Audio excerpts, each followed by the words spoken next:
Hello everyone. आज के इस वीडियो लेक्चर में हम डिस्कस करेंगे ट्रांजिशनल पार्टीशन फंक्शन। तो हमने पार्टीशन फंक्शन देख लिया है क्या होता है। अब हम एक एक करके जितने भी मोशन होते हैं, ट्रांजिशनल, रोटेशनल, वाइब्रेशनल और इलेक्ट्रॉनिक, उनके लिए पार्टीशन फंक्शन डिराइव करेंगे। तो आज हम देखेंगे ट्रांजिशनल पार्टीशन फंक्शन क्या है और इसके लिए हम एक्सप्रेशन किस तरह से डिराइव कर सकते हैं। तो यहाँ पे हम इसको डिनोट किस तरह से कर सकते हैं। It is denoted as Q translational, या फिर हम इसको शॉर्ट फॉर्म में क्यू टी भी लिख सकते हैं। Let a particle of mass m is moving in one dimensional box of a side L x, ठीक है। The solution of Schrodinger equation gives the energy eigen value, जो कि हमारे पास में एनर्जी वैल्यू आती है ट्रांजिशनल मोशन के लिए E T equal to N square H square upon में 8 ml एक्स का स्क्वायर। तो यहाँ पे जो हमारे पास में एन की वैल्यू होती है 1 2 3 से लेकर के क्या हो सकती है, इन्फिनिटी तक हो सकती है। तो अब हम क्या करेंगे, पार्टिकल इन बॉक्स के अंदर अगर हम डी जनरेसी की बात करते हैं तो वो आती है हमारे पास में 1, यानी कि ये जो होते हैं नॉन डीजेनरेट लेवल्स होते हैं, ठीक है। इनकी डीजेनरेसी की वैल्यू क्या होती है, 1 होती है, मतलब नॉन डीजेनरेट एनर्जी लेवल्स होते हैं, ठीक है। तो यहाँ पे क्या हो जाएगा, G1 इक्वल टू G2, या फिर हम कह सकते हैं कि जितने भी यहाँ पे जी आएंगे उनकी वैल्यू क्या होगी, 1 होगी, ठीक है। तो ये हमको ध्यान रखना है। और as from definition of partition function we में right translational partition function as, तो ट्रांजिशनल पार्टीशन फंक्शन को हम क्यूटी से रिप्रेजेंट करते हैं। और हम पार्टीशन फंक्शन का जनरल फॉर्मूला जानते हो क्या होता है, summation i g i e raise to the power minus का ई आई अपॉन में के टी। तो यहाँ पे हम ट्रांजिशनल पार्टीशन फंक्शन को क्या लिखेंगे, बस हम क्या लिखेंगे, सबस्क्रिप्ट में टी लिख देते हैं। तो Q T will be equal to summation of T equal to 0 to infinity G T E raise to the power minus का ई टी अपॉन में के टी। तो ये क्या आएगा हमारे पास में, एक्सप्रेशन होगा ट्रांजिशनल पार्टीशन फंक्शन के लिए, ठीक है। और ये जो डीजेनरेसी की वैल्यू है इसको आप इजीली जो है, सब सारे पार्टीशन फंक्शन आप पढ़ लोगे 4 के 4, तो आप इजीली इसका जो है रिमेंबर कर सकते हो कि हमको क्या करना है कि दो जो पार्टीशन फंक्शन होंगे उनके लिए तो इनकी वैल्यू क्या आएगी, 1 होगी, और दो के लिए जो होगी 2j प्लस 1 होगी। तो आगे हम देखेंगे, एक उसको डिस्कस करेंगे किस तरह से आप इसको मेमोराइज कर सकते हो। अब इसके बाद हम बात करें तो यहाँ पे हमको कुछ नहीं करना है, केवल जी जो हमारा डीजेनरेसी इसकी वैल्यू को, और जो हमारे पास में ई टी की एनर्जी की वैल्यू उसको हम यहाँ पे पुट करेंगे। तो इसको मैं कुछ इस तरह से लिख सकता हूँ, Q T will be equal to 0 to infinity, और ये होगा 1, क्योंकि हमारे पास में नॉन डीजेनरेट एनर्जी लेवल्स होते हैं। तो और यहाँ पे मैंने ई की वैल्यू पुट करी तो वो क्या आएगी, minus N square H square upon में 8 ml एक्स का स्क्वायर और अपॉन में के टी। तो ये आ गई हमारे पास में इक्वेशन। अब यहाँ पे हम क्या करेंगे, चेंज करेंगे, चेंजिंग इन समीशन को हम किसको किस में चेंज करेंगे, इंटीग्रेशन में, 0 टू इन्फिनिटी, ठीक है। तो यहाँ पे मैं क्या लिख सकता हूँ, Q T will be equal to क्या होगा, integration 0 to infinity e raise to the power minus का n square H square upon में 8 ml एक्स का स्क्वायर और मल्टीप्लाई बाय के टी। तो ये हमारे पास में आ जाएगा, ठीक है। अब यहाँ पे हमको क्या करना है, यहाँ पे जितनी भी कांस्टेंट जो टर्म है उनको हम क्या करेंगे, एक नया कांस्टेंट मान लेंगे। तो यहाँ से मैं क्या करता हूँ, यहाँ पे मैं एक और नया कांस्टेंट डिफाइन करूँगा। तो वो हमारे पास में क्या आएगा, अल्फ़ा। तो अल्फ़ा की वैल्यू क्या होगी, बेसिकली एच स्क्वायर अपॉन में 8 ml एक्स का स्क्वायर और के टी, ठीक है। तो ये सबको क्या कर लेंगे हम, एज ए कांस्टेंट अल्फ़ा मान लेंगे। तो मैं इक्वेशन कुछ इस तरह से लिख सकता हूँ, E raise to the power minus alpha N square. तो ये हमारे पास में इक्वेशन आ जाएगी, E raise to the power minus alpha N square, क्योंकि यहाँ पे केवल एन ही जो है वेरिएबल है और इसकी वैल्यू हम 0 टू इन्फिनिटी तक चेंज कर सकते हैं। तो अब हमको क्या करना है, केवल इसका इंटीग्रेशन करना है। तो इसको इंटीग्रेट हम कैसे करेंगे, क्योंकि यहाँ पे हमने क्या करा है कि समीशन से इंटीग्रेशन में चेंज किया है। तो यहाँ पे हमको क्या लगाना होगा इनके साथ में, कि इसकी रिस्पेक्ट में हम इंटीग्रेट करेंगे तो वो हम करेंगे डी एन के रिस्पेक्ट में इसको इंटीग्रेट करेंगे, तो यहाँ पे हम क्या लगा देंगे डी एन, और इसी तरह से यहाँ पे हम क्या लगा देंगे डी एन। तो अब हमको क्या करना है, इसको इंटीग्रेट करना है। तो हम जानते हैं कि E raise to the power minus N square D N, या फिर कह सकते हैं एल स्क्वायर डी एक्स का हमारे पास में फॉर्मूला होता है। तो उसका हम यूज़ करेंगे, ठीक है। तो इसको सोल्व करने के लिए हमारे पास में फॉर्मूला होता है, सोल्विंग दिस बाय मैथमेटिकल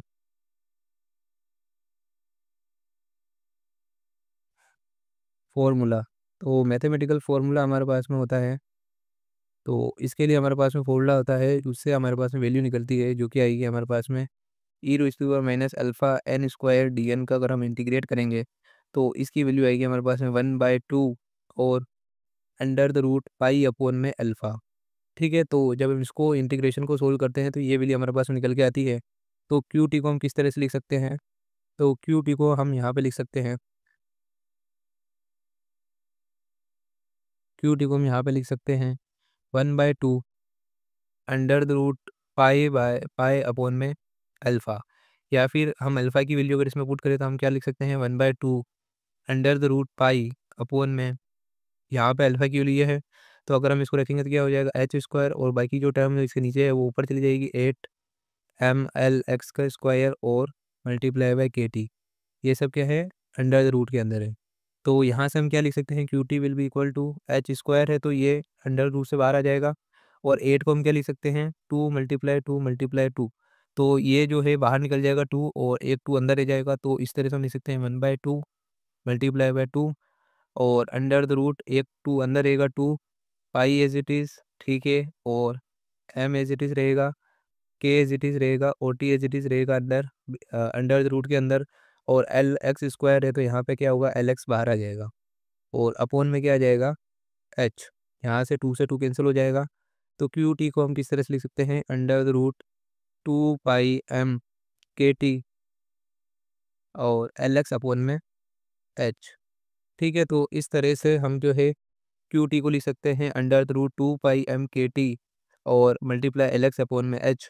अब यहाँ से जो है हम एक नई टर्म को इंट्रोड्यूस करने जा रहे हैं जिसको हम क्या कहते हैं थर्मल डी ब्रोगली वेवलेंथ। तो यहाँ पे क्या होती है हम एक लेमडा इंट्रोड्यूस कर रहे हैं जो कि क्या है थर्मल डी ब्रोगली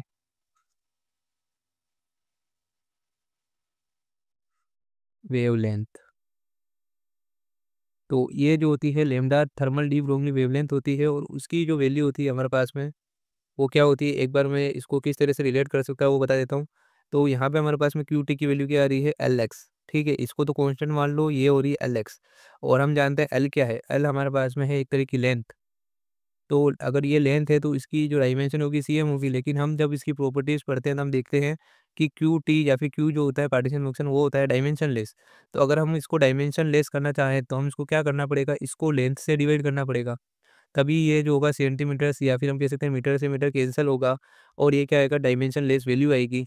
तो यहाँ पे जो है हम एक और इसको जो है एक ऐसी टर्म मानेंगे जो कि जिसकी हमारे पास में डायमेंशन क्या हो सेंटीमीटर हो, और वो भी कैसी हो सेंटीमीटर इन्वर्स हो, ताकि ये सेंटीमीटर और सेंटीमीटर इन्वर्स क्या हो जाए कैंसल, और ये डायमेंशन लेस क्वांटिटी हमको मिल जाए।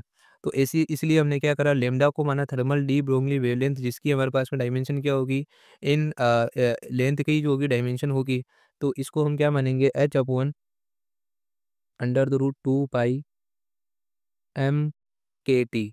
जस्ट हमने इसको क्या करा रिवर्स कर दिया, मतलब कि अगर हम इसको क्या लिख सकते हैं, अगर मैं इसको लिखूं एल एक्स अपॉन में एच अपॉन में under the root 2 pi m K T, तो ये क्या है एज इट इज़ ये नहीं आएगा यही आएगा, क्योंकि ये जब ऊपर जाएगा तो ये ऊपर चला जाएगा और ये जो होगा इसके नीचे रह जाएगा, तो इसको जो है हमने क्या माना है लेमडा, ठीक है, तो इसको मैं एक बार इधर अच्छे से लिख देता हूँ। तो यहाँ पे मैंने क्या किया है बस इसको लेमडा की वैल्यू को यहाँ पे मैंने पुट कर दिया है, तो एच अपॉन में 2 पाई m के टी की जगह हम लेमडा लिख सकते हैं। तो इस तरह से मैंने क्या लिख दिया Q T equal to L X upon lambda. इससे क्या होगा, क्योंकि ये लेमडा भी क्या थर्मल डी ब्रोगली वेवलेंथ है, मतलब कि एक तरह की लेंथ है, तो इसकी जो डायमेंशन होगी वो भी लेंथ की डायमेंशन होगी और ये भी लेंथ की डायमेंशन है, तो ओवरऑल जो क्यू टी होगा वो क्या होगा डायमेंशन लेस हो जाएगा। तो इस तरह से जितने भी हम पार्टीशन फंक्शन पढ़ेंगे वहाँ पे उनको डायमेंशन लेस करने के लिए हम क्या करेंगे, एक नया कांस्टेंट टर्म को इंट्रोड्यूस करेंगे जिसकी हमारे पास में डायमेंशन क्या होगी जो कि हमारे पास में पहले से डायमेंशन मौजूद है, ठीक है, उसकी वही डायमेंशन उसकी होगी, और जस्ट उसका रिवर्स होगी, या फिर अगर अगर हमारे पास में सेंटीमीटर है तो सेंटीमीटर इन्वर्स होगी, ताकि क्या हो जो हमारे पास में पार्टीशन फंक्शन है वो क्या आ जाए वो जो हो जाए डायमेंशन लेस हो जाए। तो इसलिए यहाँ पे हमारे पास में partition function one dimension box के लिए क्या निकल के आता है एल एक्स अपॉन में लेमडा। अब अगर हम थ्री डी बॉक्स की बात करते हैं, ठीक है, ये तो हमारे पास पार्टीशन फंक्शन निकल के आ गया। तो अगर हम थ्री डी बॉक्स की बात करें फॉर थ्री डायमेंशनल बॉक्स, तो थ्री डायमेंशन बॉक्स की जब हम बात करते हैं तब हम हमारे पास में एल एक्स एल वाई और एल जेड तीन जो होती है हमारे पास में डायमेंशंस होती है, या फिर हम कह सकते हैं डायरेक्शंस होती है। तो इनके लिए हम क्या कर सकते हैं, हम जानते हैं कि as we know that partition function क्या है, partition function is function is multiplicative property. ठीक है, ये क्या है, हमने इसकी प्रॉपर्टीज़ की जब बात करी तब हमने देखा था कि पार्टीशन फंक्शन मल्टीप्लिकेटिव प्रॉपर्टी होता है। प्रॉपर्टी, ठीक है, पार्टीशन फंक्शन क्या होता है, मल्टीप्लिकेटिव प्रॉपर्टी होती है। तो हम क्या लिख सकते हैं, so we can write to partition function for 3D box. तो हम इसको किस तरह से लिख सकते हैं, पार्टीशन फंक्शन जो आएगा हमारे पास में, टी यानी कि ट्रांजिशनल जो मोशन है उसके लिए वो क्या आएगा, क्यू टी एक्स डायरेक्शन, ठीक है, मल्टीप्लाई कर देंगे क्यू टी वाई डायरेक्शन में जो आएगा, और क्यू टी जो पार्टीशन फंक्शन आता है जेड डायरेक्शन में। तो तीनों का मल्टीप्लिकेटिव जो होगा वो हमारे पास में ओवरऑल पार्टीशन फंक्शन होगा।